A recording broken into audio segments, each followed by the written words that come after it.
Techno-Québec est une entreprise qui fabrique du mobilier de bureau institutionnel pour les caisses, banques et gouvernements. Nous sommes situés à Montmagny, sur la rive-sud de Québec.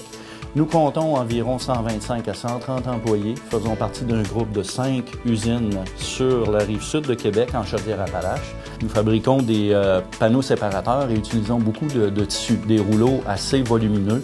On parle d'un poids de 50 à 80 livres, des rouleaux d'à peu près 5 pieds de longueur.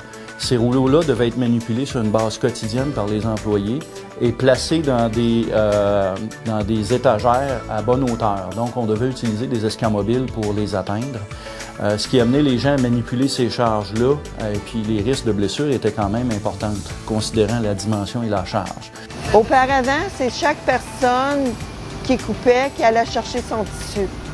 On allait les chercher un à un, on les mettait dans un petit chariot qu'on allait porter aux tables de coupe. Dans une journée, soit qu'on pouvait sortir une vingtaine à cinquantaine de rouleaux, tout dépendant des commandes qu'on avait à faire. Il y avait autant des rouleaux qu'on pouvait avoir dans le haut comme dans le bas, qu'il y avait des risques de blessures qu'on pouvait se faire dans le dos. On a travaillé comme on travaille avec d'autres problèmes qu'on peut avoir dans l'organisation, c'est-à-dire en mode Kaizen, en mode ce qu'on appelle chez nous un ATTAC, un atelier d'amélioration continue. On regroupe différentes personnes qui sont des employés de l'usine, des gens qui sont vraiment touchés par le problème, avec des gens du technique, avec superviseurs. De là est née la première ébauche de solution d'un système de manipulateurs qui éviterait l'utilisation de l'escamobile. Donc cette équipe-là a fait une première ébauche. Puis, des gens se sont ajoutés, des gens de l'équipe de maintenance se sont ajoutés pour la conception, aller plus loin au niveau de la conception puis la réalisation du système de manipulation. C'est un système d'élévation contrôlé par c'est une chaîne qui fait l'entraînement de l'équipement. Bien entendu, il y a des commandes bimanuelles dessus qui permettent à l'opérateur de garder les deux mains en contact direct avec l'équipement pour en faire la manipulation.